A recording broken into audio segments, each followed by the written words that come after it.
All right, everybody, welcome to the show. It is Fantasy Football Today on this Friday morning here.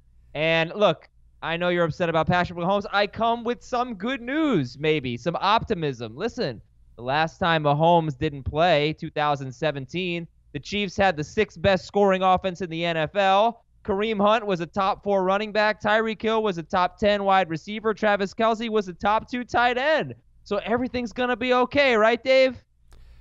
Sure. Yeah. Yeah. What could possibly go wrong? I mean, what's the drop off from Patrick Mahomes to Matt Moore? Well, the question is, what's the drop off from Alex Smith, who had a very good year in 2017, 4,000 yards, 26 touchdowns, 5 interceptions in 15 games, to Matt Moore?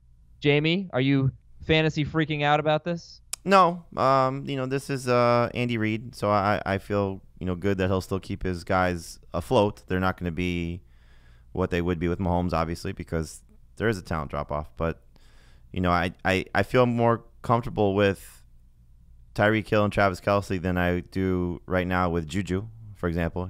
Playing with a backup quarterback, just because again of the coach and what he'll do. And look, we saw Matt Moore, a few years ago when Ryan Tannehill lost his or was out for the season with a knee injury, and he came in and, the guy still played well, Kenny Stills in particular, put up good numbers with Moore for the Dolphins then in a much different situation with Adam Gase. So the only thing is, though, we don't know. Mahomes could be out for 3 weeks, and then you still get all these guys playing at a high level for the fantasy playoffs if Mahomes is right. Right. So what are we doing right now? It could just be 3 weeks, right? What do we know? It's 9:00 basically on the East Coast, and you might get an emergency pod at some point, a bonus pod if we get some reaction, some news. We'll have a mailbag on Saturday, which we recorded about 3:30 p.m. Eastern. So hopefully we'll know more by then. You can watch CBS Sports HQ, Fantasy Football Today live noon Eastern on Friday. You can watch it on demand on HQ, by the way. So we'll try to keep you updated. But right now, what do we know and what are we thinking? I mean, according to Ian Rappaport, 3 weeks is what they're looking at. That's before the MRI. So, Mahomes tweeted last night after the game that, I think he said, so far everything looking up or looking good. So, maybe it's not as bad as it could be, season ending. So if it's 3 weeks, their bye is week 12. My guess is you probably wouldn't see him before then. They play 3 non-conference opponents. I'm sorry, 3 non-division opponents. It's Green Bay, Minnesota, and Tennessee before they play the Chargers in Week 11, if that's the timetable. Their bye is Week 12. So, if you're the Chiefs and you're able to steal a couple wins and Mahomes can wait a week or so, then they probably would want to keep him out through their bye week. Okay. Yeah, so let me just tell you guys personally, I feel a little responsible for this. I was at the Yankees game last night, and I know I just can't go to any more games. It's good that you're making it by yourself. Yeah, the last 2 times I went to a game, Andrew Luck retired and Patrick Mahomes hurt his knee. So going to sporting events puts a Costanza on the great quarterbacks in the National Football League. Apparently, yes. Retirement, it can't get much worse than that, I guess. But Mahomes dislocating. I mean, it can. They could be dead. Well, I don't think that's going to happen. But I won't even risk it. I'm not going to any more games. Also, I don't think you have a choice. That's true. Well, the Knicks are starting up. So, all right, we'll talk about this game. Kansas City 30 and Denver 6. We have 6 games to preview today. Did the Yankees win the Luck retirement night? The Hurricanes lost to the Gators that night, Jamie. So maybe it's just bad for your. I didn't know what game you went to. I forgot. So maybe it's just bad news for your teams for you to go, as opposed to the quarterbacks in the NFL. Bad news for everyone. Yeah, you're just a terrible mush on the entire planet. Wow. Yeah. Sorry, everybody. So what we got some interesting stuff on Kenny Golladay today and the Vikings cornerbacks who have been struggling. We'll talk about whether or not you can start Daniel Jones. Dave and Jamie have Terry McLaurin ranked 14 spots apart in non-PPR, 11 spots apart in PPR as they face the 49ers. We'll talk about that. We'll update you on the injuries. Sterling Shepard's going to be out this week. Just saw that come in. Alvin Kamara not looking good. So we'll let you know. But Kansas City 30 and Denver 6. Cortland Sutton had an almost touchdown. He got stopped at the 1-yard line. Royce Freeman got his first carry in the magenta zone all season. Where? And he scored. Inside the 5. Yeah, I don't know what that is. Oh, inside the 5. Okay. Yeah, and he scored. Well, anyway, I think if we look at this game, do we have any reliable running backs that we're going to feel good starting rest of the season on either team?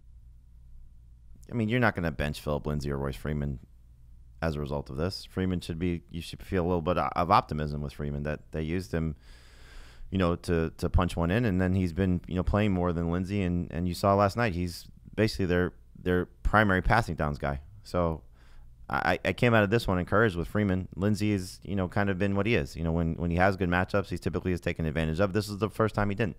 But that's what I'm talking about. I mean, this is what happens when you have guys that split almost 50-50. Yeah, but I think this is not a good situation. It's not ideal, but I think that the thing is like you have to have probably 4 or 5 guys on your team that are just in better situations than these guys, because there's the chance of what this offense has been, and you don't want to have Lindsay sitting on your bench when he has one of these good games. He's not going to be a top 15 guy most weeks in terms of the way we probably rank them. Next week against the Colts, it's hard to say that they're going to be guaranteed top 20 guys. But I still think with the workload and the way this offense operates, you just have to really have a loaded fantasy roster to bench them, especially during the bye weeks and injuries. I actually don't think it's that easy. I think the Broncos running backs, there's no rhyme or reason to how they use them, because it was Philip Lindsay on the field that helped them get into position for Royce Freeman to score. Every obvious passing down situation, Freeman was on the field. Was it? It hasn't been that way though all year.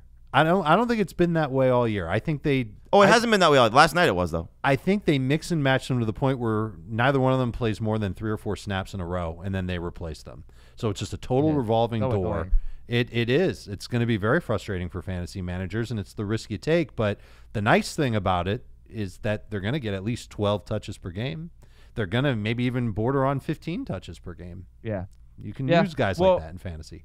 How would you compare them with LaShawn McCoy, who was started in 24% of leagues and had 64 yards on 12 carries, 2 catches for 12 yards?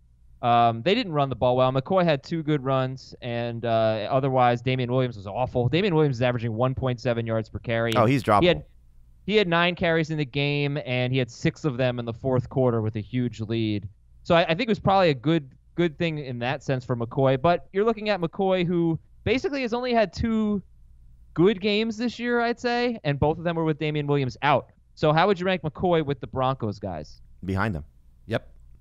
Really? Yeah. Especially the quarterback situation. But he's your best running back in Kansas City, as long as he's healthy. Isn't that better? Do you think he starts taking on enough work where he really looks like a genuine starting running back? I think you kind of get an indication of the last 3 games that they're going to mix and match both guys. Now, maybe that changes, if they just decide to consolidate things with the quarterback change. But, again, Green Bay he's probably a flex next week, just because the Packers have either allowed big games to running backs or at least touchdowns, and we'll see if that continues. The last 2 weeks, it's just been touchdowns to Zeke and to Kerryon. After that's Minnesota. I don't think you could trust him in a matchup against the Vikings. The Titans, their run defense has been good. And again, we'll find out what Mahomes' status is. So I think he's in that flex, low-end number 2 flex conversation. But I would start Lindsay over him still, and probably Royce Freeman definitely in PPR. Yep. Who would you rather have rest of season? Dave, I'll throw it to you first. Cortland Sutton, who's on pace for 82 catches, just under 1,300 yards, and 7 touchdowns. Or Tyreek Hill? Rather have Hill, but I like them both. And Sutton's the number 1 guy in Denver. He's their best receiver. There were some reporters from the Broncos that cover the Broncos tweeting last night that Sanders and don't think it was Von Miller. Who was it? Oh, Chris Harris. Sanders and Chris Harris may have played their last home game in Denver. That would make so much sense. And that would potentially help fantasy managers. Because then Emmanuel Sanders can go somewhere else and have a better role and a better offense. He looks a little slow right now. He had 60 yards yesterday, not bad. He had 10 or fewer receiving yards in 3 of his previous 4 games. One of those he left injured. Is Travis Kelce still your number 1 tight end rest of season? Not right now, no. I don't think we can say it. Yeah. So Kittle? I mean, it's number 1. I guess if you're trying to say you want to trade for the number 1 tight end, you could say Kittle. I mean, it's Kittle, it's Ingram, it's Kelce, Ertz, it's Hooper. Hooper. They're all right there. So Waller. Yeah, but where's Kelsey? I mean, like, okay, Oh, look, you he's got fine. trade opportunities here, Yeah, right? So if do you you're trying, do you try to take advantage of a panicking owner? Sorry, to Right. interrupt So you. Yeah, you try and Take advantage trade of a panicking for owner? Kelsey. but I don't think you're not trading Hooper for Kelsey or Ingram for Kelsey. You know, I don't think that's a smart move right now. So if you're Well, trying I to would trade Waller. I would trade Waller for Kelsey. Of course. sure. I don't know that that's so. Of course, we'll see how people. We'll see how Well, people react. Waller's dealing with an injury right now. We saw one game That's without true. Tyrell Williams on the field, and he wasn't as good. I'd trade Disley for Kelsey. Is he dealing with an injury? Okay. But I mean, LOL. like if All you're right, gonna any other thoughts? if you're gonna package guys to get Kelsey, like you can trade Waller and something else to get Kelsey. Maybe Mark Andrews and something else to get Kelsey. I wouldn't do that, but you know you could have those type of conversations. But you're not sending those other elite level guys with something else to get Kelsey or trading them one for one. It just doesn't make sense. Okay. Last question I'll ask you about Tyreek Hill. Would you rather have Tyreek Hill or Odell Beckham rest of season? As we sit here right now, not knowing what Mahomes' absence is, Tyreek Hill. Agreed. But it changes if it's going to be Matt Moore at quarterback the rest of the way. I'd rather have Beckham. But it's really close Sure. if that's the case. I mean, we just saw Okay. Tyreek Hill have success with Moore. On Chris Harris. Yeah. So One yeah, play. I'll stick One with Tyreek play. Hill. Yeah, but that's still one play on one of the best corners in football. Yeah. Yeah, he pretty much beat him right off the line of scrimmage, and that was a good play. That was a fun one, and that's all he needs. That's all he needs. So he gets behind the defense, and he's gone. So good game for Tyreek Hill. Only 3 catches, but 74 yards and a touchdown on 5 targets. And he hadn't had 70 yards or a touchdown in 4 straight games against the Broncos, so he got most of that on one play. All right, good stuff. Kansas City 30, Denver 6, and I hate the Astros. But I love Twitter, and we're answering your questions throughout the weekend. If you use the hashtag AskFFT, this has been really fun the last few weeks. Hashtag AskFFT. Mostly Saturday and Sunday we'll be answering your questions, and you'll see us tweet about it. So follow us on Twitter. Watch CBS Sports HQ. I already told you about that. Get the CBS Sports HQ app. And FanDuel.com/league/FFT. I've already got my FanDuel lineup. In fact, I'll be revealing my FanDuel lineup. Another Falcon stack, which was good for me last week. I'll be revealing that, and so will Dave and Jamie on CBS Sports HQ this afternoon on FFT, noon Eastern. But yeah, if you want to play against us, it's only $5. Go to FanDuel.com/league/FFT. Getting into some of the games, we got 6 to preview today. Stats to know. Wait, before we get there, just with Mahomes, you know, the only I think somewhat silver lining for all this is that it happened Thursday. So if you're looking to get a quarterback to beat the waiver wire, there are several guys you can go look for. And so it starts on the, you know, what we usually talk about the guys just over the threshold of the 65%. So Kirk Cousins and Matthew Stafford are 77 for Stafford percent owned, and Cousins at 74%. And then the guys that we usually talk about, the reason I'm saying those guys is Cousins gets Washington next Thursday, and Stafford gets the Giants at home. And then from that you have 2 guys, obviously more so long term. Sam Darnold is the better of the 2. Just because of his schedule coming up, starting with Jacksonville, then he gets Miami, and it's just really favorable the rest of the way. But Darnold and Minshew play each other. I'm not sold on what those defenses have allowed in terms of their fantasy production. Obviously, what's changing with Jacksonville and the Jets being the Jets. After that, you get Mason Rudolph against the Dolphins. Teddy Bridgewater, if he's still the starter, against the Cardinals. And desperation, Ryan Tannehill against the Tampa Bay Bucks. So if you're just looking at it from the standpoint of you can drop somebody now to go pick up one of these quarterbacks to cover yourself before one of them have a blow-up game and you can't get them because you're chasing somebody else on waivers, do that now. I already saw some transactions. Heath did this. Just know it because I saw the moves. He picked up Jacoby Brissett, who's still available too. I don't love the matchup against Denver, but still you can put him in that Stafford Cousins area because he's, I think, like 81% owned. But he picked up Brissett in one league, and I think he picked up Stafford in another league. So see if these quarterbacks are out there for you for week 8, and then you sort of just manage it the rest of the way. And that's the move, right? You don't want to go and make some sort of big trade for another quarterback. Well, you can. I mean, but not if Patrick Mahomes is going to be back in 3 weeks, which is what the assumption is as of this morning. I think, again, you know, I don't know if it's necessarily big trade, but, you know, if you're able to get somebody that's a backup quarterback relatively cheap. Yeah, the guy that you're going to cut for somebody off your waiver wire. Sure. Or you can trade that guy guy for another quarterback. If you can get Goff for the worst player on your bench, of course you can do it. Yeah, well, I don't think I don't only 1 week really because he has a bye. Right, because he's got a bye after in week 9. Yeah, I mean, the easy target is Darnold just because he's available in over 50% of leagues.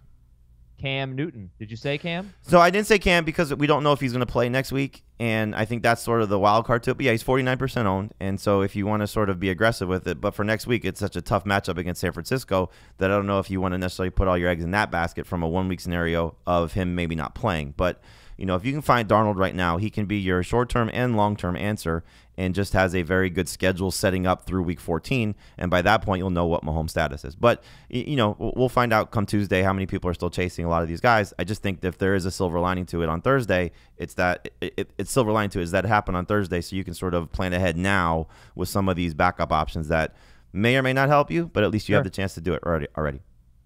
All right. Well, it's already a little bit of Beat the Waiver Wire. We'll do a little bit more in a bit. Right now, I'm going to tell you about SeatGeek. Hey, do you ever feel like ticketing websites, they make getting to the event difficult on purpose? Look, I've been using SeatGeek for several years now, and I've been on it looking for Yankees tickets, and wasn't really that bad for last night's game, thankfully. And I can save. Well, I can't do it because I've already used the promo code, but you can do it. You can save $10 on your first SeatGeek purchase if you use the promo code FFT. Again, the promo code is FFT on SeatGeek. Why is SeatGeek so great? Well, it pulls together millions of tickets from all over the web. So if I go search for an event, which I do all the time on SeatGeek, baseball, football, concerts, comedy, whatever, it brings in tickets from other sources, so I don't have to go searching other websites. And it gives me a grade, basically. It rates each deal on a scale of 1 to 10. It displays the tickets on a seat map. And then you see these green dots that show you the good deals, and those are the ones you want to buy, and every purchase is fully guaranteed. So I can personally endorse SeatGeek. It's really awesome. In fact, just the other day, I was talking to someone who was looking for baseball tickets, and he was using another app. And I said, dude, this is a true story. Look at SeatGeek. And he goes, oh, wow, they're actually cheaper on SeatGeek. So I'm telling you, you're going to save some money. Download the SeatGeek app and use the code FFT for $10 off your first purchase. Again, code FFT on SeatGeek. All right, so let's get into these stats now for Week 7 for the NFC home games. Look, I've been talking about selling Kenny Golladay because he's got Minnesota twice, I think Chicago twice, Denver in Week 15 or 16 maybe. They may not have Chris Harris. But here's the thing. Minnesota's cornerbacks are not grading well on Pro Football Focus. They have given up 100 yards or a touchdown to 8 wide receivers in 6 games. It's mostly been touchdowns. Only one receiver has 100 yards. Kenny Golladay is actually tied for the lead in the NFL with Larry Fitzgerald with 7 green zone targets. That's inside the 10. So did I overreact? Because I was really nervous. I mean, I basically said, I'm not starting Kenny Golladay against the Vikings. He had 2 bad games against them last year. But are you buying that the Vikings cornerbacks have taken a step back and that this isn't that tough of a matchup? They've taken a step back, but it's not just this is I think part of the thing when you're grading positions. It's a whole thing working together. So their pass rush is still very good, and Stafford's going to be under duress, and so will he still have the time and the ability to step up in the pocket and find Golladay? So it's a risk still. I don't think he's somebody that you just completely bench. Like I would start him over Terry McLaurin, who I don't like the matchup for him. I would start him over Allen Robinson. I don't like the matchup for him. 2 guys who have been playing very well. Dave, I'm not sure you agree with that, right? Well, I mean, it's not a, that's just my opinion. I can certainly see people starting those guys over him, and I get it. But I look at it this way, that, Golladay is becoming one of these receivers that you just don't bench, and I don't look at the Minnesota matchup as a shutdown and a racer. Yeah, right. I just don't used see to it be. that way. Yeah, it used to be because Xavier Rhodes was that guy, and he's just not quite that guy anymore. And my hunch is that they're playing a lot more zone coverage than man coverage, and they're probably going to continue to do that against Detroit. Their safeties are grading very well if you're looking at it from and that's focus bad for like tight ends and the running backs out of the backfield, and certainly keeping big plays from going down. But will they roll coverage in this game? Like will they try and take will it be a different approach to try and take Golladay away because they don't fear Marvin Jones? I mean, we just don't know how the approach will be, or will they just play what their typical base defense is and say, okay, you beat us, but otherwise we're gonna hit the snot out of Matthew Stafford, and his track record against Minnesota is awful. So it's just a matter of, I think, when it comes down to somebody like Golladay, it's, do you have better options on your team to replace him? Well, I'll tell you who I am starting over Golladay. I think you guys are going to disagree with most of them. It's non-PPR. I'm starting Will Fuller, Frank Gore, and Carlos Hyde over Kenny Galladay. I haven't made my final decision, but that's what I have right now. Yeah, I can't. The only can't one do that with Hyde. Yeah, for Hyde sure. would be the only one. I'm certainly fine with Fuller because he's been very good, and again, if he has the one of the 3 catches last week and scores a touchdown, he's coming off 2 pretty amazing games, and Gore gets the Dolphins. So you're banking on the matchup there. So yeah, these are the decisions people have to make, and so it's sticking with guys that you drafted, or it's like a Joe Mixon, for example. He's been terrible, but a lot of people don't have the guts to look at their lineup and say, I'm starting Royce Freeman over Joe Mixon, or Frank Gore over Joe Mixon, because you drafted a certain way, or you've been starting them all along, and the hope is that this is the game that things get going. So he's a number 2 wide receiver, but toward the low end of it. Yeah, okay. There you go. Thank you. Jimmy Garoppolo, you guys don't have a ton of faith in. I think you have him around 18th or so. And I'm just wondering, it is a good matchup. 4 quarterbacks have thrown 3 touchdown passes against the Redskins. So, Dave, just real quick, not feeling it with Jimmy G? No, I think it's a running game. I think it's a Tevin Coleman game. I think it's a take the air out of the ball type of a game. And Garoppolo could throw 1. I don't know about 2 and a lot of yardage. I think there's just more quarterbacks with more upside than Garoppolo. Here's the one thing, though, that just to take into account. They asked Kyle Shanahan this week about his time in Washington, and he said it was great working with my dad. And they said, what about anything else? And he said, well, what about the rest? And he said something negative about everything else sucked, essentially. Mm-hmm.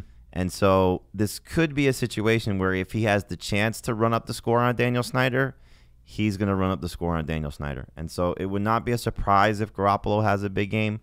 I just think Dave's right. We just haven't seen let it loose and open up the offense, probably having something to do with the receiving core. But would not be a surprise if this is a 203 touchdown game for Garoppolo, because I don't think the yards will be there for him unless there's a lot of breakaway plays. But I think he's a very good daily quarterback. If he's been someone you've been starting, I think it's worth sticking with.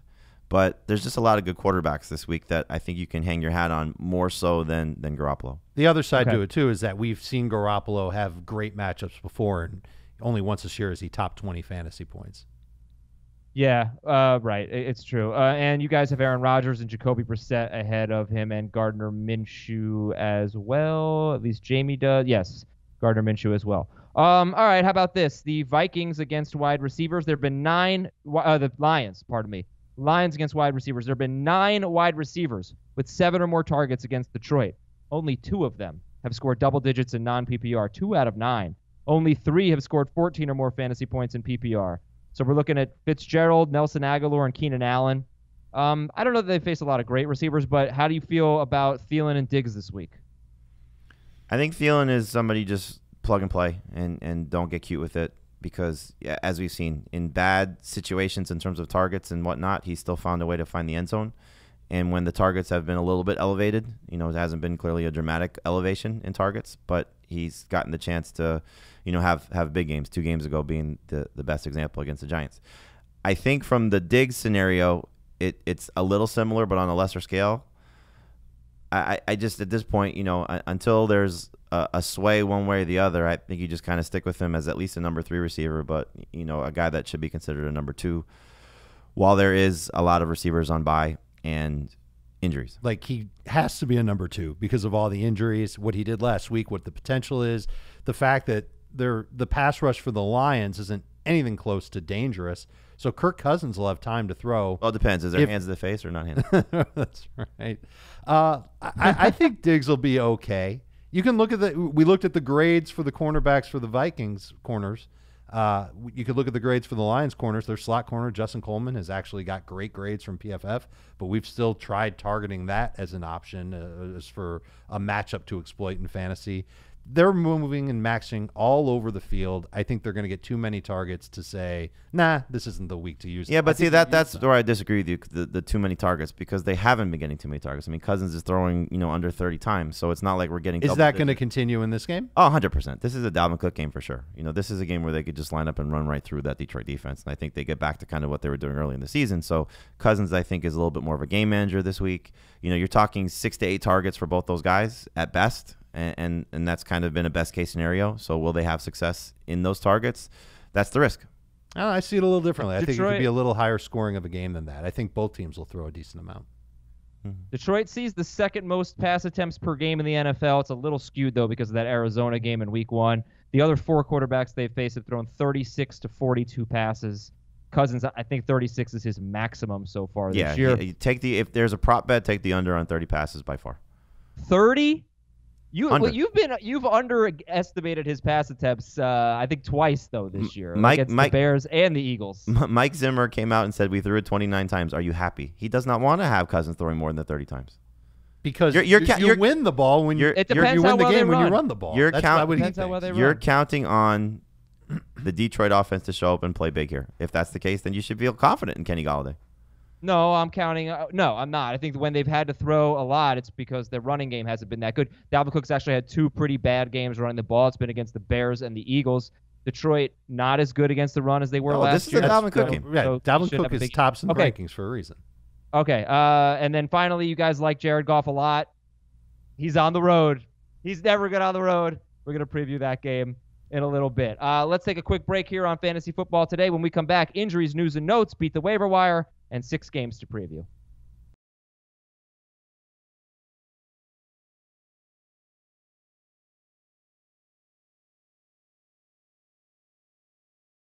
Alvin Kamara missed practice. Latavius Murray, would he be a must start if Kamara doesn't play at Chicago? Yes. Yeah, number 2 running back expectations.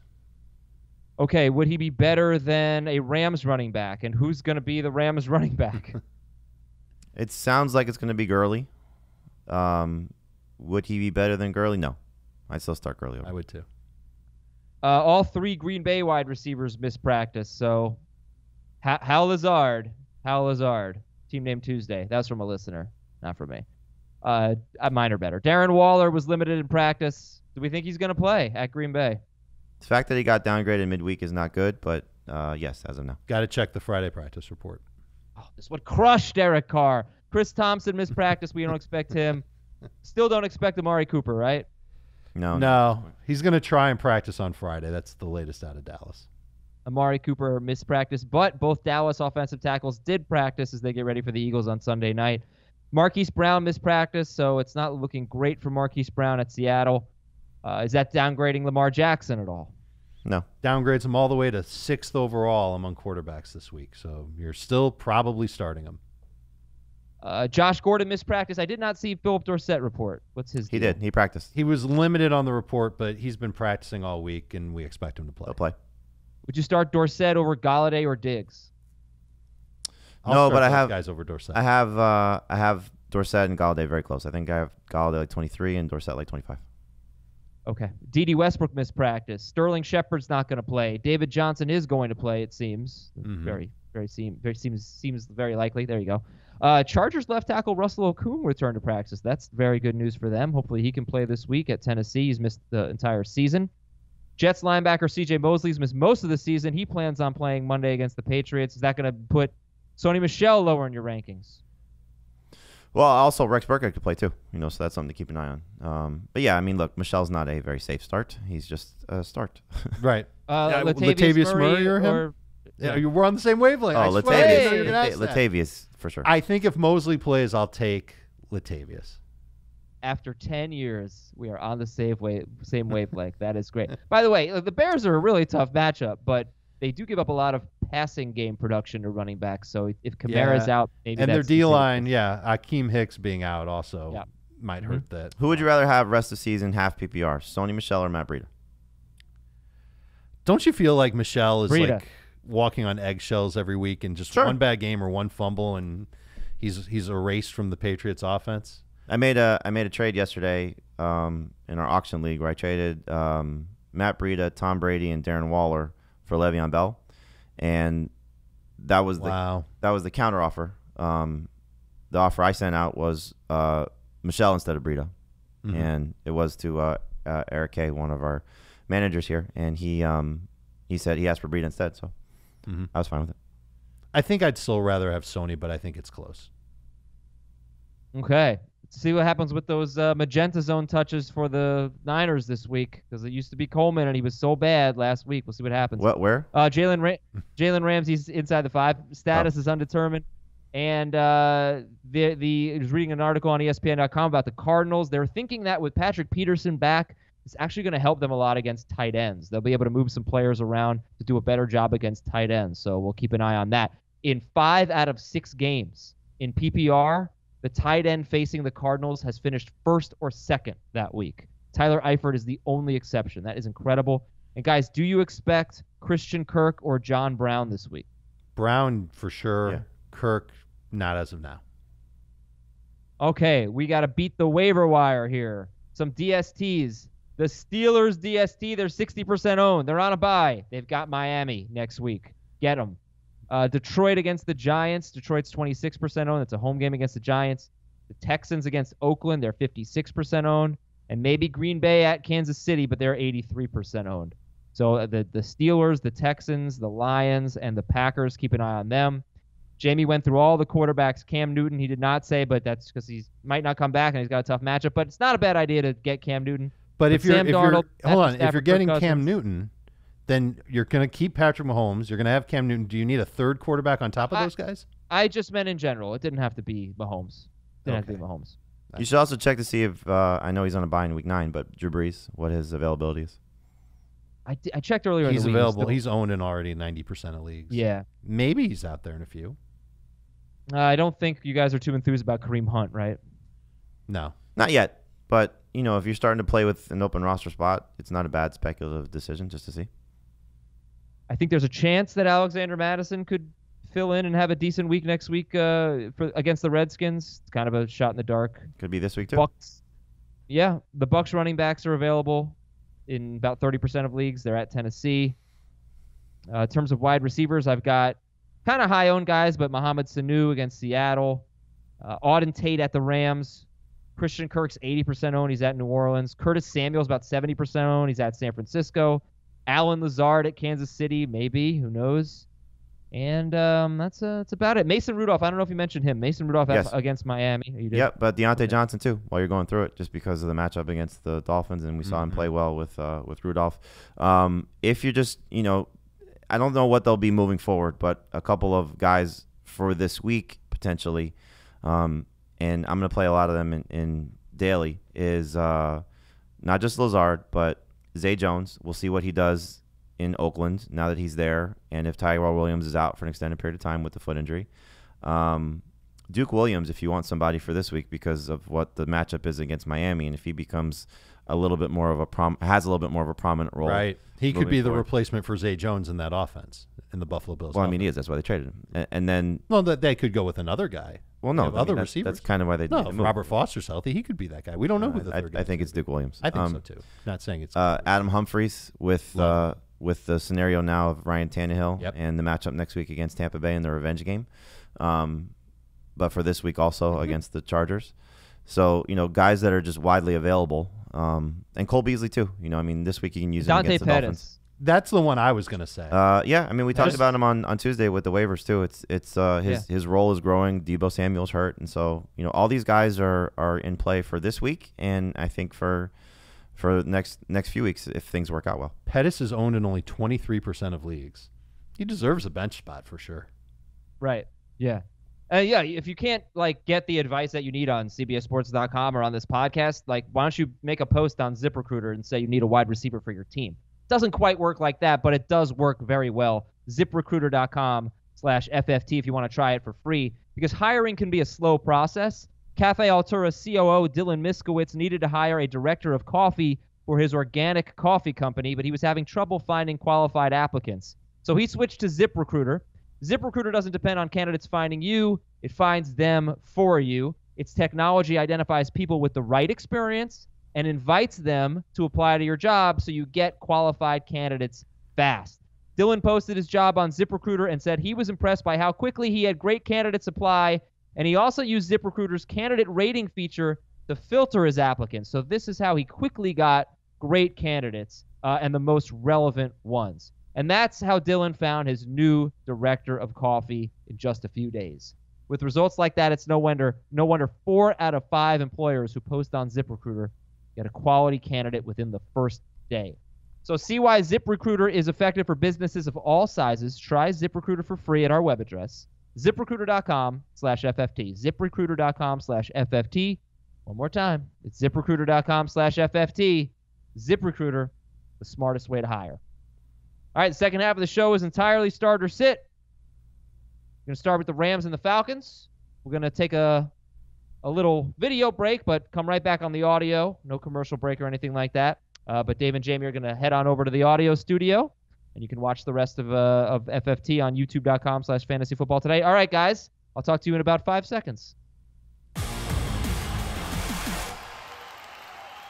Let's do start, sit, or flex at best. Tevin Coleman at Washington. Start. Matt Breida at Washington. Flex at best. Low and start. Golden Tate against Arizona. Flex at best. Flex and PPR. So who'd you rather have, Breida or Tate? Breida. Tate and PPR. Larry Fitzgerald at the Giants. Start. Why aren't you higher on Golden Tate, by the way?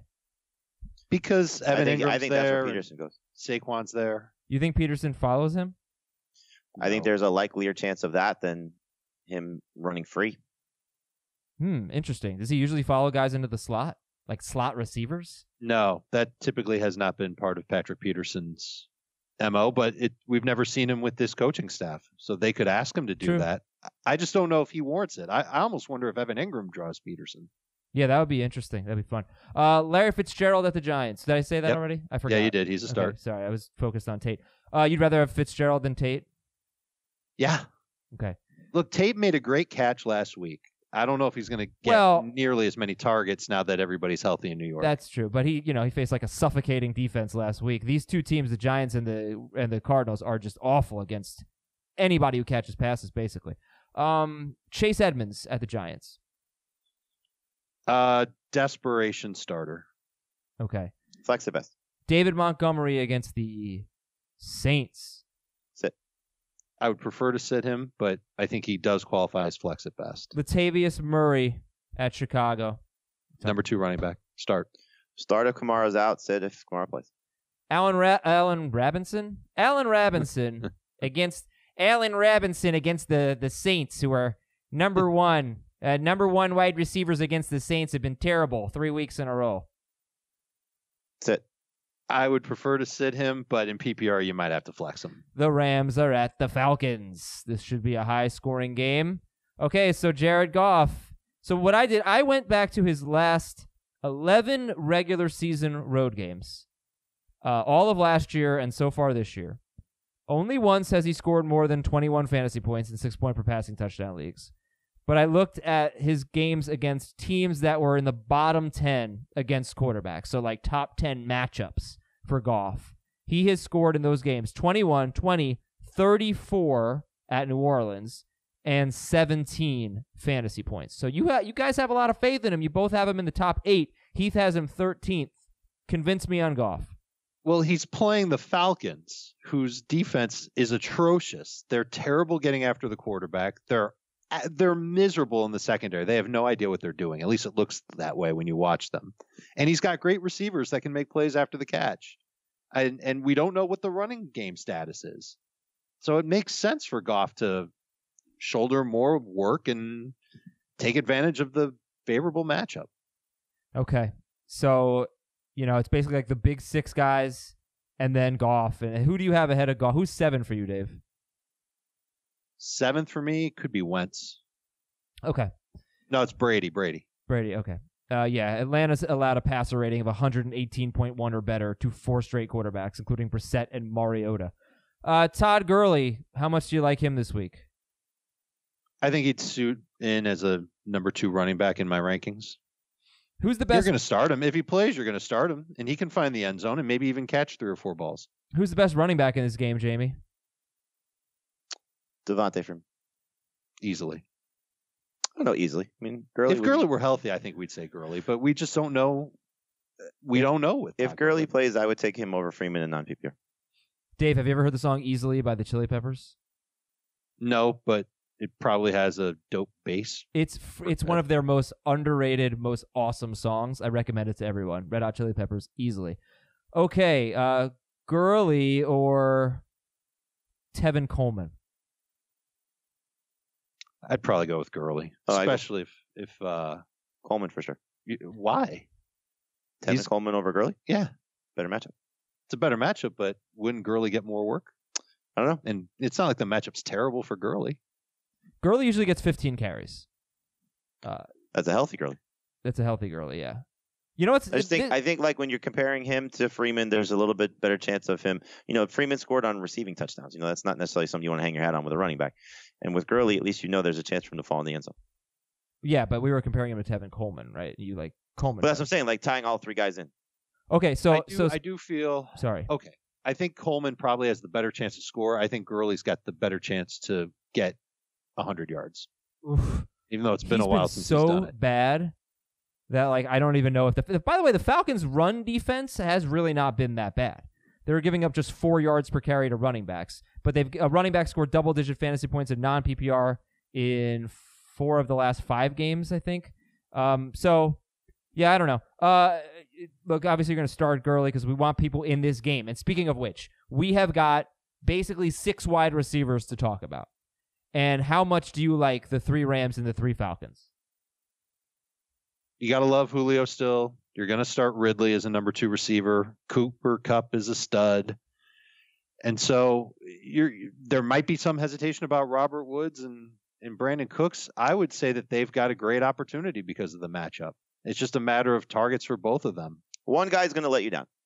Do you know which one it's going to be? It's just the nature of what the scenario is. So Woods hasn't caught a touchdown yet, and Cooks, as you know, is the boomer bust guy. So I would say you start them if you have them. If you have both, I go Cooks over Woods and non-PPR, Woods over Cooks and PPR. And Julio and Kupp are the no-doubters, right? 100%. Now, what if Jalen Ramsey plays? Would that give you any pause on Julio Jones? No. No, because will they move him around? Will they keep him to one side? Right. It's just hard to say. And how healthy is Ramsey? Is it really a back injury or was it a fake situation? Probably was fake. It seems I that don't believe way. he's ever faced Julio before. No, I looked at Julio Jones against some really tough matchups last year. He mostly did pretty well. So I actually still have him in my FanDuel lineup.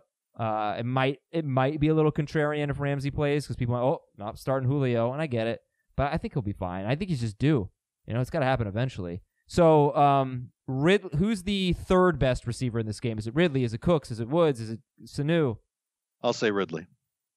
Ridley is probably safer because he doesn't have somebody as significant as the other 2 to cannibalize each other. Obviously, Sanu is a factor, but, Hooper's a factor, but it's not to the same degree. Yeah, I think, Ryan is probably going to be better at finding his targets than Goff is at his. That's not to say that Goff won't get those guys involved, but you've seen it from Ryan, where he'll have multiple guys playing well in the same week. We just haven't seen that consistently from Goff.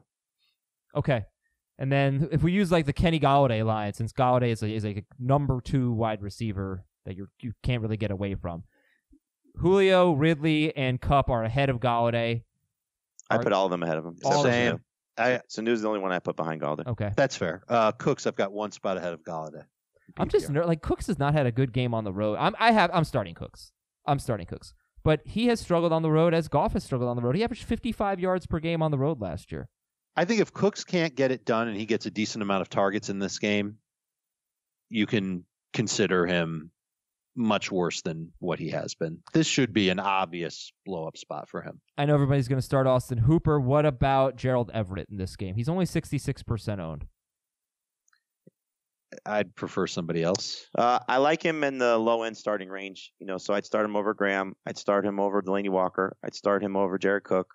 I'd start him over the Colts guys. It's a decent enough matchup. And, last week, as bad as they were, he was still second in targets. So I think, again, somebody's going to let you down of the 4 options for the Rams, and he's the 4th.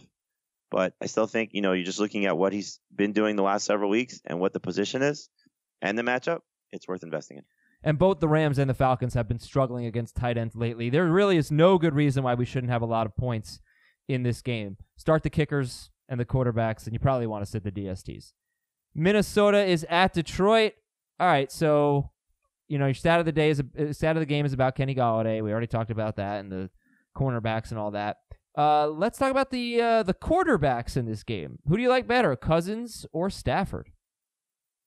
I've got Cousins ahead of Stafford by a lot.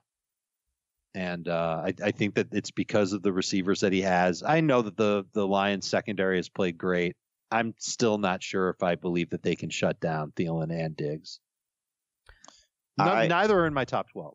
I would take Cousins over Stafford, but I think they're in a similar range. Like I would say Stafford's probably in that 15 to 17 point range, and Cousins is in that 18 to 20 point range, ceiling wise for both of them. In the two previous seasons, 2017 and 18, there were 17 quarterbacks that played at Minnesota, including a playoff game, and only 2 of them scored 20 or more fantasy points. One of them was Breeze. One of them was Josh Allen. That was with Everson Griffin out. In Minnesota? Yeah, in Minnesota. This game's in Detroit, though. Oh, crap. Why did I even bother with that stat? Well, no, you know what? I'll tell you why. Already this year, 2 quarterbacks have done that in Minnesota. So that is just to generally tell you they have not been nearly as good against quarterbacks. But I still want to buy their defense, you know? It's been a little garbage timey, a little fluky. Well, the Falcons game was definitely garbage time. Yeah, Mm-hmm. And that's one of the better quarterbacks they faced. So was another one. Raiders, Tyrell Williams. I remember he caught one. That was a late touchdown. Okay, so Dalvin Cook for sure. Kerryon Johnson, start or sit? I don't see how you can get away from him. He's the Kenny Galladay of running backs. He's averaging 3.3 yards per carry, and he's facing a team that gives up 3.8 yards per carry, and he has 2 catches basically in every game. So I think it looks pretty bad. I think you look at the stats and you say he probably has to score to have a good game. I would agree. For sure. You stay away from him in DFS unless you want to go crazy contrarian. You'll use him with number 2 running back expectations in seasonal leagues. Okay. Would you start Latavius Murray over him, assuming Kamara's out? Yes. I'm not there. Would you start, let's say, Will Fuller over him? Over Kerryon? I think Fuller's got more upside. I'd start Will Fuller. How about Stephon Diggs? I think Diggs has more upside too. I'd start Diggs in PPR, Kerryon in non-PPR. You can't make all your decisions based on upside, can you? Sure you can. Especially if you start Mahomes and you need some serious help to catch up in a Week 7 tilt. All right, so in terms of this game, the quarterbacks we talked about, the running backs we talked about, we pretty much covered everything here, except for Hawkinson and Marvin Jones, I'd say. How do we feel about them? If you're starting Hawkinson, you're hoping that he can hold on to an end zone target. I don't think he gets enough to warrant being a must-start tight end. Marvin Jones hasn't been nearly as involved as he was earlier in the season, and can't trust him either as anything more than a low-end PPR flex. Cool. Vikings DST is top 10. Philadelphia at Dallas. This should be a fun one. Sunday night. I think it'll be a good one. Yeah. Now, unfortunately, there's a lot of moving parts to this game because of the injuries. Yeah. Unfortunately, I mean, Michael Gallup would be a great value, but he's not on the main slate in FanDuel. So I just want to tell you about FanDuel again here because you got to join our contest, FanDuel.com/league/FFT. It's $5. I can give you $5 free on FanDuel. First of all, you go to FanDuel.com/FFT. Take the word league out. FanDuel.com/FFT. You sign up if you're new to FanDuel. You make a $20 deposit. You get $20 in site credit. Make your first deposit of $20 and get $5 in site credit every week for 4 weeks. That's 4 free entries into our contest, which has about 600 people in it and some good payouts there. So you don't have to worry about your injuries. You have Amari Cooper in your league. Oh, that doesn't matter. You don't have to start him. Obviously, you're not going to start him in seasonal if he doesn't play, but you don't even have to roster him in FanDuel. You just get the guys you want. You get the guys with good matchups. You try to pick some sort of sneaky ones to set yourself apart from the competition. You watch some football, and you win some money. I love FanDuel. Been playing it for years. Never going to stop. Love playing FanDuel. And right now, join at FanDuel.com/FFT. And remember, you get that bonus of $20, $5 per week in site credit. FanDuel.com/FFT or download the FanDuel app. So, yeah, well, starting with Dak and Wentz, how confident are you in these guys? They both played pretty well in the 2 matchups, which were good games, high-scoring games last year. Dak and Wentz, your confidence level in them, Jamie? Wentz, I think, is going to have a good game. It's nice to see that he's played well in some tough matchups recently against Green Bay and against Minnesota, both on the road. And so I think that's something you could say, okay, maybe he elevates his game in some of these prime spots, the anti-Kirk Cousins. So we'll see if that carries over to this week. I think we saw some flaws in the Dallas defense last week. They're having a hard time putting pressure on quarterbacks. And if, Jason Peters, I don't know if he's going to play or not, but, that will certainly help because we've seen Wentz not necessarily feel a lot of pressure to the same level that a lot of quarterbacks do because his offensive line has been fantastic. I also like the fact that I think Miles Sanders' role in the passing game is helping him as an additional weapon because they really wasn't using Darren Sproles as that guy when he was healthy. So I think that sort of changes things a little bit. But Dak is a little bit more of a wild card just because of no Amari Cooper. But the fact that I think his tackles are going to play will help. And, Michael Gallup, Ezekiel Elliott out of the backfield, and Jason Witten, I think will put him in enough positive situations that he'll still finish as a top 12 quarterback. How would you rank these 4 quarterbacks? Dak Prescott, Carson Wentz, Jared Goff, and Josh Allen. I've got it as Goff, Wentz, Allen, Dak. I go Allen, Goff, Wentz, Dak. Okay. And Dak is not in my top 12.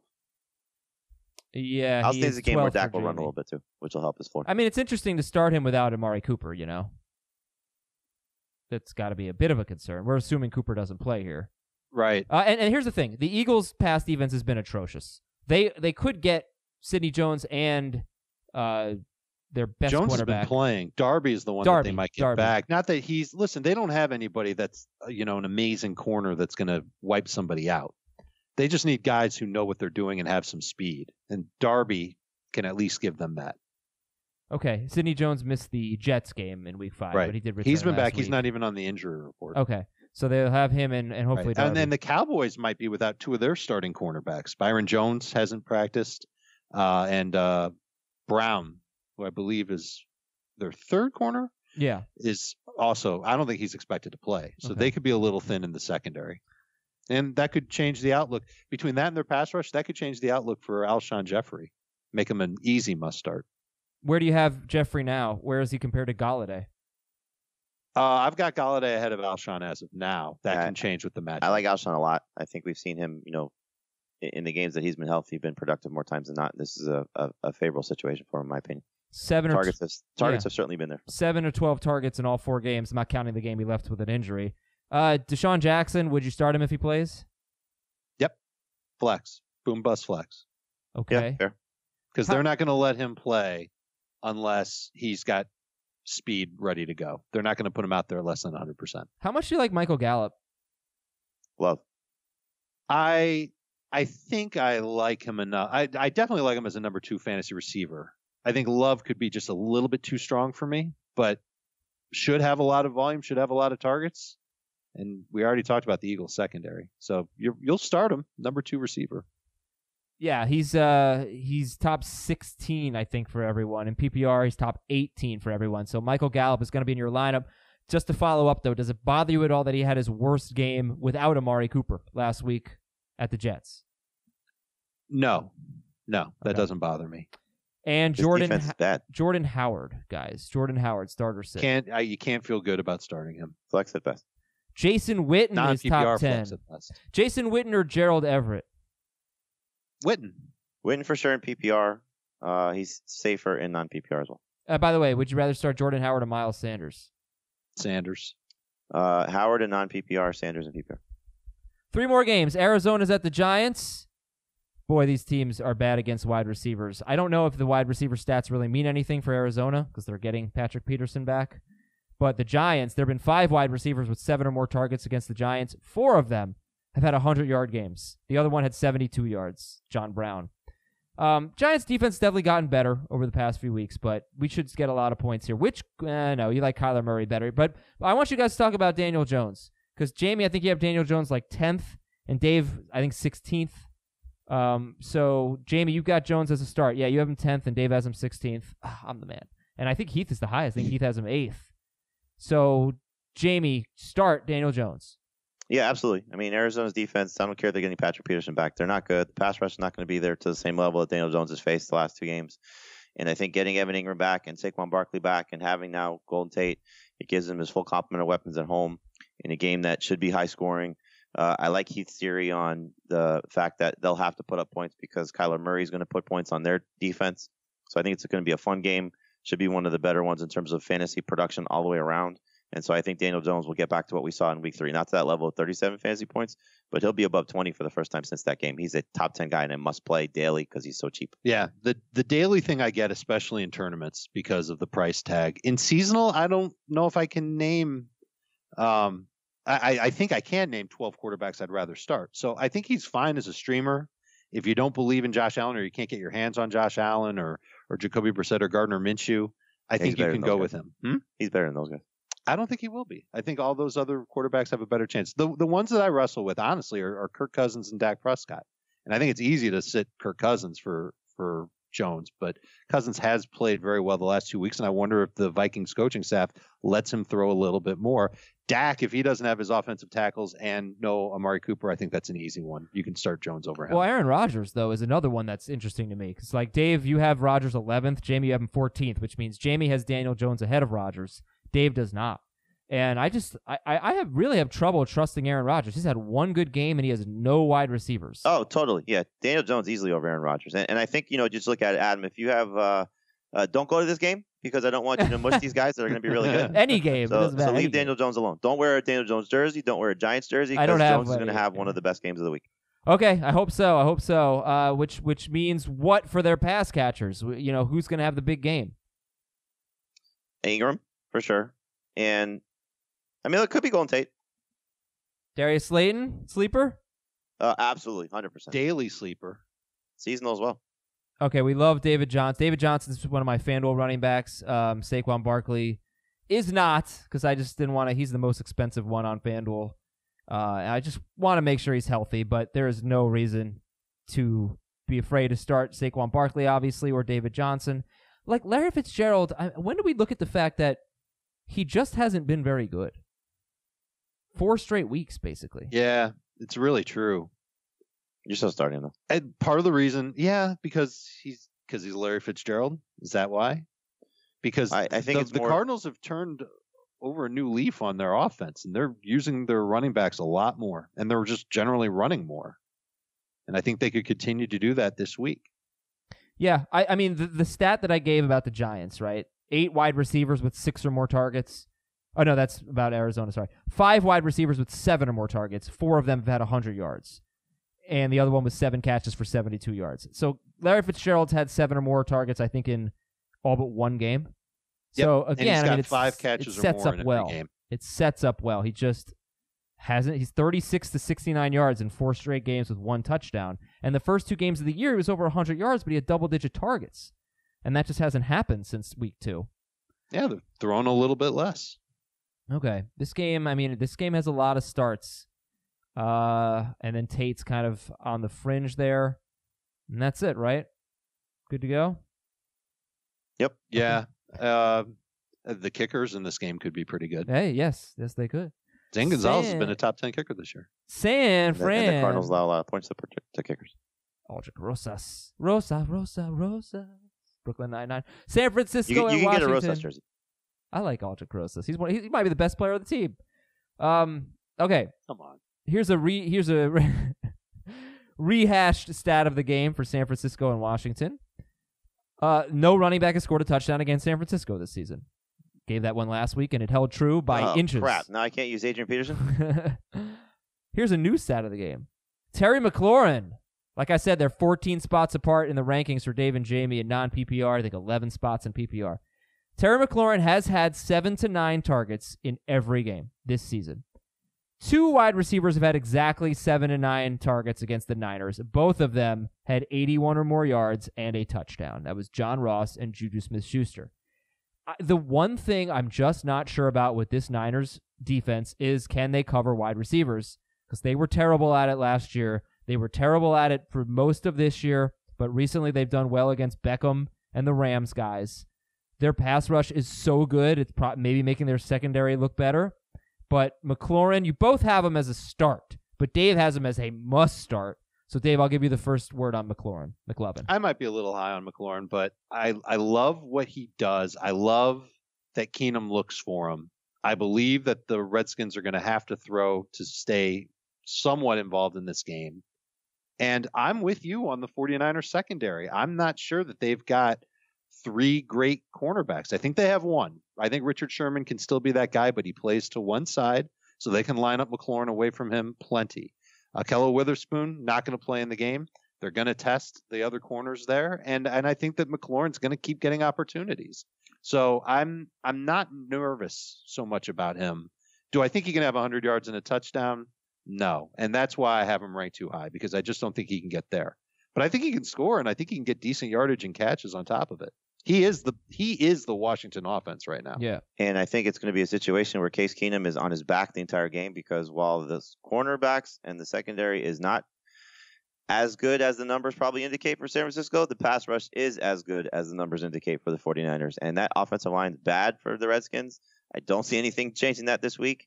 I think Keenum's going to be running for his life. And as you saw with Odell Beckham in the game against Cleveland, as you saw with the Rams guys last week, they will swallow up the quarterback and make it difficult for him to go downfield, which is what McLaurin does well. And so I think it's an easy situation to find other guys to start over him. I feel like I have him too high at 24. So you start Gallup over him? Easy. Fitzgerald. I don't know if I'm As a matter of do that fact, in non-PPR. take back what I said earlier about Golden Tate. I'm going to start Golden Tate over Terry McLaurin this week. Okay. Fitzgerald. On that note, I got to go. Yeah, we ran a little late today, and Jamie has to go do some radio. He has a radio hit that he has to get to, so apologize for that. Should have given you a heads up on that. So, yeah, all right. Moving on from McLovin then. And would you start the San Francisco running backs, I guess, over McLovin, since we're talking about him? Sure. Tevin Coleman makes sense, but not Breida.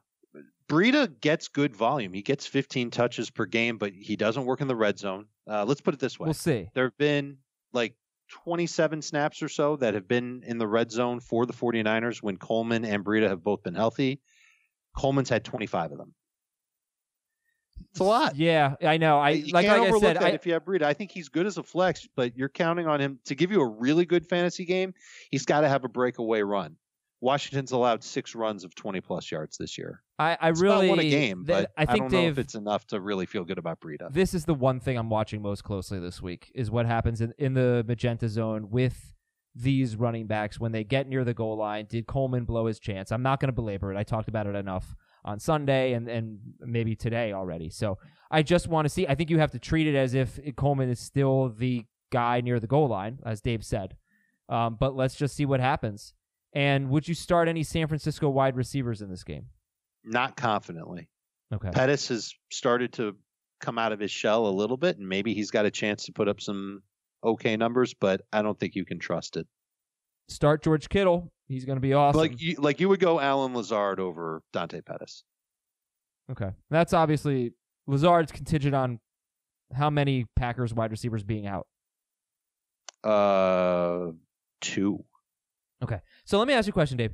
We're hopeful for the Niners offense, at least the run game. We're very hopeful for the Cardinals offense at the Giants, Niners at the Redskins. We haven't mentioned it, but they are making basically cross-country trips. Mm-hmm. Do you care about that? And I know the Giants game is at 1 p.m. Eastern. I think the Redskins are too. I'm trying not to sink too much into that. I just don't know if that's a great reason to out and out sit somebody. Sure. No, I agree, listen, like learning that teams are traveling to London the Thursday or Friday before a Sunday game, like we now have 2 examples of that being a total problem. And I don't know if we can necessarily, I don't know if there's hard data on the west to east and playing at 1 o'clock, just completely sapping teams of their energy. Yeah, they both have 1 p.m. games. Plus, we don't know when they're flying cities. into town. What if they're flying in on Friday? Then they have an extra day to get ready. Yeah, they're just going to party all day. New Orleans at Chicago. Sit Teddy Bridgewater.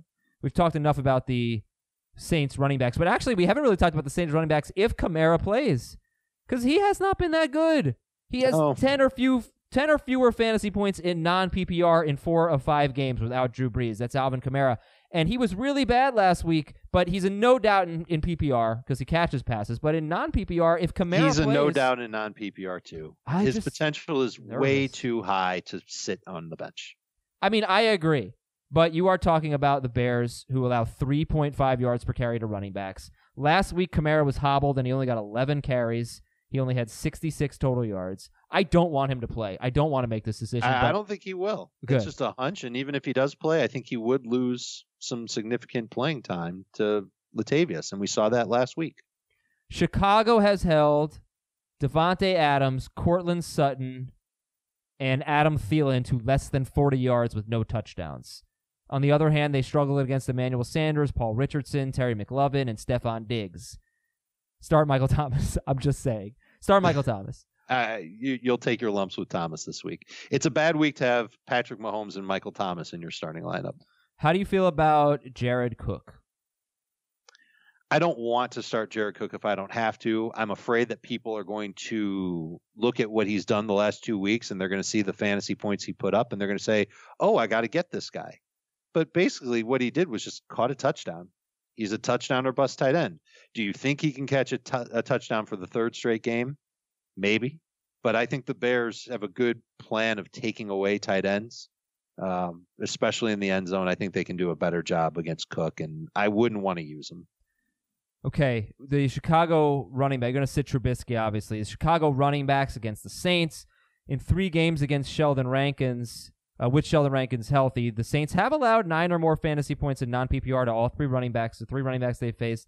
But you got Zeke in there, you got Leonard Fournette in there, and then Peyton Barber, who scored a touchdown. Their run defense is terrific. So what are you doing with Montgomery and Cohen? I'm curious to see how the Bears use their running backs coming out of the bye. I think it would be stupid if they just continue to hammer David Montgomery into the butts of the offensive linemen in front of him. I think you're going to see a little bit more Tree Cohen, and it would make sense if you see a little more Tree Cohen because that Saints defensive line is so good.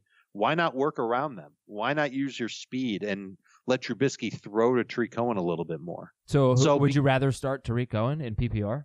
You know, I'm tempted to, but this is all theory. It's not sure. What's absolutely positively going to happen. We didn't have Matt Nagy come out and say, all right, well, this week, because of all the problems we had at running back, we're going to throw to Cohen 15 times.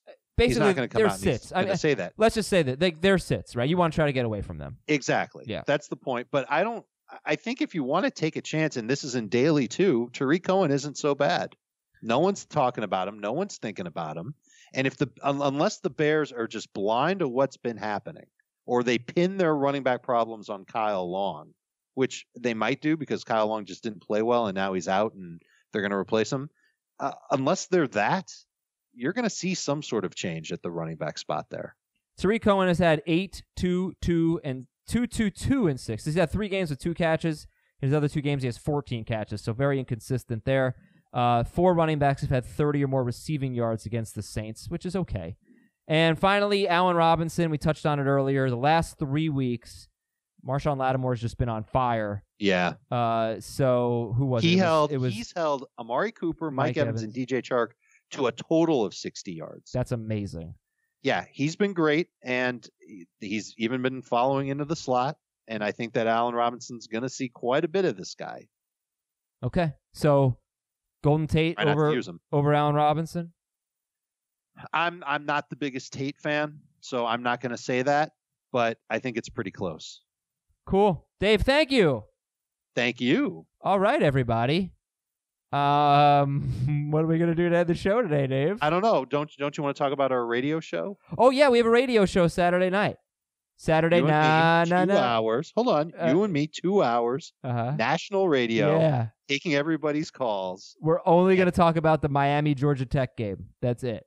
That's it. And a little bit of fantasy football. We're going to have something to say about that game. Okay, fine. We'll answer some fantasy questions. They won't let us come back next week if we only talk about Miami and Georgia Tech. No, they're going to say to us, they're going to be like, hey, guys, you are not coming back on the air. This is terrible. Well, goodbye, everybody. Have a great weekend. Talk to you on the mailbag. Have a great weekend. Talk to you on the mailbag. Have a great weekend. Talk to you on the mailbag. Have a great weekend. Talk to you on the mailbag.